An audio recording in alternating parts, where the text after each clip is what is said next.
After Wayne Smith bowed out with a 100% win ratio as the Black Ferns head coach, leaving with a World Cup winners medal, the whole country was a massive Black Ferns fan. But for me personally, the question was, where do we go from here? Well, to answer that question, the team has continued the unbeaten run with Allan Bunting promoted from assistant coach to the top job. The Black Ferns have now retained the Pacific Four Series title after wins over Australia, Canada and the USA, so naturally, now that they've got the time to build towards the inaugural W15 competition and the 2025 Rugby World Cup, this Black Ferns side could become even better than the team the nation loved in 2022. The big question of this video though is what kind of team will Bunting be building them into? Before we get into answering the question with an attack analysis video on the Pacific Four Series, remember to subscribe to this channel and like this video if you enjoyed it. My name's Max, I'm the host over here at the Black Jersey, and let's get into this. Something that I think we really need to take notice of is the fact that a forward has scored the opening try in all three of the tests the team has played in 2023. I've shown how Tania Kalunivali scored hers in a previous upload. Well, I don't think there's too much we can see out of Chelsea Bremner's try against Canada. Against the USA though, this is something other teams need to be wary of too. Not only have the Black Ferns shown their ability to score off a strong running game, but they're now showing an ability to score off using a maul as a dummy with two different possible methods so far. What we have here is Lucy Jenkins as the jumper here, passing to Liana Mikielitu before the maul has even set. The USA haven't contested, knowing the Black Ferns set piece strength, while Mikielitu is already facing her own try line with her torso when receiving the ball. As she's positioned towards this direction, the USA don't take notice of Kendra Reynolds in behind, they instead begin to crowd the line-out jump. While this match was a bit of a learning curve for new players, Reynolds' experience here was very helpful towards the cause as she fakes a maul entry before detaching with the ball. Reynolds reaches out to Ngango on debut as she's being tackled before offloading. Ngango collects it and carries the ball over the try line to score. The Black Ferns scored another few tries off the set piece throughout the tournament, including scores by Kelsey Tanetti and Pip Love, but the fourth and final set piece based try to Liana Mikielitu gives the opposing teams a third reason to be very afraid of the Black Ferns lineout. What I think blindsides the USA most of all is the fact that the Black Ferns seem to be deliberately taking their time before advancing to the lineout's mark so that there can be two very realistic jumping options by the time that Georgia Ponsonby is ready to indeed throw. As we see on 66-44, Maya Roos looks to lift Mikielitu while Bremner looks to lift Jenkins. Georgie Paris Reading clearly takes notice of Mikielitu with a pointing arm. The rest of the team follows in this pursuit before Jenkins jumps as the obvious target for Ponsonby. As Tania Kalunivali's elbows lock during the lift of Jenkins, the entirety of the USA team has now shifted their attention to Jenkins looking to form a maul with all of their eyes off Mikielitu. Because Mikielitu has dummied and allowed for all eyes to go onto Jenkins, she's now free herself to shock the USA for a second time. Mikielitu runs straight towards the jump with Roos and Love, but Jenkins instead passes the ball, allowing Mikielitu to do what she does best and run it straight with only backs marking her. This try is scored and the Black Ferns are firmly back in the game, but anyway, now that we've shown a few of the more innovative plays from the Bunting era, going back to the basics of the game, we'd better move over to the Canada game that happened beforehand so we can actually showcase the smart strike plays that are resulting from such dominance up front by the pack. Although Canada definitely pushed the Black Ferns the hardest out of their Pacific Four opposition, that forward pack's ruck speed has utterly disorganised the Canadian line. Alana Bremner's clean out on 14:01 is showing us the intentional late ruck entries from the Black Ferns that force the opposition to pile bodies into the breakdown. The later entry of the Black Ferns' second and third clearance options has tricked Canadian players that they've got a chance to contest for the ball when they don't, hence why De Goody, Senft and Buki Boom are all packed around the referee. Though Pip Love loses a metre or so on the next carry, the massive amount of numbers the Black Ferns put into the ruck very clearly agitates Canada, hence why Senft is looking at Arahiana breakdown Marino Tohinu and not Ruahei Dumont at 14:07 on the clock. The initial distraction of having so many numbers in the breakdown now gives Dumont the time to change her line with ball in hand as Forteza misses the tackle after initially being forced into a side-on stance.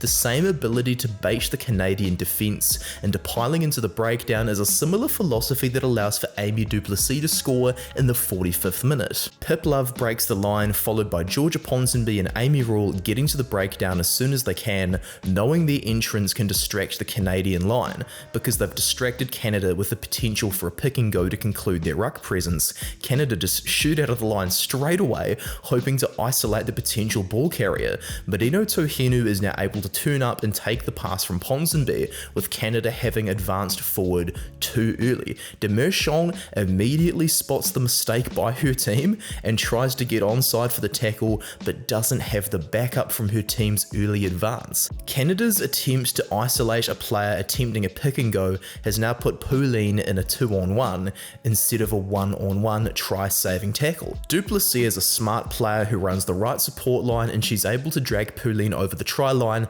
to get her first of 2 tries, though the commentators did try to tell us viewers that Du Plessis scored 3. Anyway, since Sylvia Brunt got all of the applause against Australia, let's continue the Amy du Plessis praise by highlighting her role in assisting Merirangi Paul's second try against Canada. I am really starting to notice an interlinking pattern with Joe Schmidt and Allan Bunting as attack coaches for the respective New Zealand's national teams. Joe Schmidt has called the All Blacks up to speed with decoy runners, as I covered in my video, on their wing over the Springboks, while Schmidt also fetched this idea here off Bunting's work as the Black Ferns assistant in 2022. Now Bunting returns the favour to copy Schmidt this time. Chelsea Bremner happily obliges to be the decoy runner for this instance, doing what she does best and giving the opposing defence a hard time. While Marino Tohinu is picking the ball up from the breakdown, Bremner is already charging forward at Canada, though legally, as Fancy Bermudez Chavez is still able to tackle Lucy Jenkins and Ruahei Dumont from this angle. Although this is still possible, Bermudez Chavez now has to pick which player to mark, as Bremner has stopped Emily Tutosi from having the chance to spread out wide. Du Plessis shows off some nice pace to break the line, but does what Manu Tuilangi wouldn't have done, and she sucks Paige Farries, the last defender, in to guarantee the try for her team, rather than get a bit of the old white line fever. Du Plessis' pass to Renee Holmes creates another 2-on-1 that allows Paul to have a ratio of 4 tries from 2 tests. This is all thanks to Du Plessis' reading of a broken field that has allowed the bigger picture to prevail. Although this next try to Holmes doesn't really give us anything to analyse aside from Canada's bad defence, I'll also highlight Du Plessis' ability off the boot that punishes the bad Canadian defence big time. Anyway guys, we better go back over the Niagara Falls border to revisit the game against the USA, although the game itself was indeed in Ottawa, with experienced players coming off the bench to save the rookies. Their injection was pretty much instant. With 6 Americans advancing at her, Holmes recognises the huge amount of space on the open side, so shifts the ball out to Tanetti, who has seen a massive hole in the USA's defence line. Tanetti, who I'm very happy to see back in black, throws a great dummy before sprinting past Charlie Jacoby, a tight 5 forward. After breaking the line, Tanetti has 3 possible options. As Tanetti is the Kiwi version of Damien Penaud, a centre on the wing who made her test debut at a very young age, she can also recognise that her inside players have more room to run, thanks to Mackenzie Hawkins' flat-footedness. Marino Tohinu calls for the pass immediately, and is indeed the right option, as she's able to get over the try line before Tess Fiuri catches up. We probably can't read too much into the tries by Dumont and Love against the USA. I didn't notice anything significant that it could have been pre-planned there, but what I have noticed is that the Black Ferns defence is potentially set in a formation that allows them to transform straight from defence and into a counter-attack for when their opposition has possession inside their own half. Jenkins and Ponsonby are outside Dumont on this freeze frame, while we notice Holmes immediately shoot up from the backfield, though Jenkins is able to pass straight to Du Plessis with all the space out wide. Although we can't see this formation too clearly, in future games we'll definitely need to take a good hard look at the Black Ferns defence formation inside the opposition's half to see what is going on, because if we can see such a formation is indeed the case, we could see some very punishing counter-attack. Let's have one last ad break before asking the question, where do we go from here? It's probably not the best idea to read into 3 games far too much, but what I think we can take away from the Pacific 4 series is that the Black Ferns are indeed the queens of the Southern Hemisphere in World Rugby. The W15 competition is going to be very interesting, as we'll be playing against the likes of France, England and Wales that can really just test our nation on a bigger stage. I'll also be very happy to be going back to the stadium to cheer the Black Ferns on. But anyway, a few people have noticing they're possibly not as sharp, not as well gelled together as the team that won the World Cup. And my point to that is, if you want to be making mistakes, you've got to make them now. I'll also point out that with Iritana Hohaia's red card, Rosie Kelly had to move from 10 to 9, Grace Brooker, who cannot play 10 to save herself, she was just back from injury, had to move over to 10 from 12. Of course, Kelsey Tanetti moved into 13 while Amy Duplessis went into 12, and so it was a very difficult situation, and ultimately situations like that happening to young players is really going to benefit them long term. Having the experience off the bench to save the day was extra good as well. Superb coaching by Bunting, who knew that if you're not doing too well inside that first half, we just need the experience to come along and do the job, and that's why my philosophy of having experienced players off the bench is just a philosophy I've had for so long. The Black Ferns attack is definitely coming together nicely.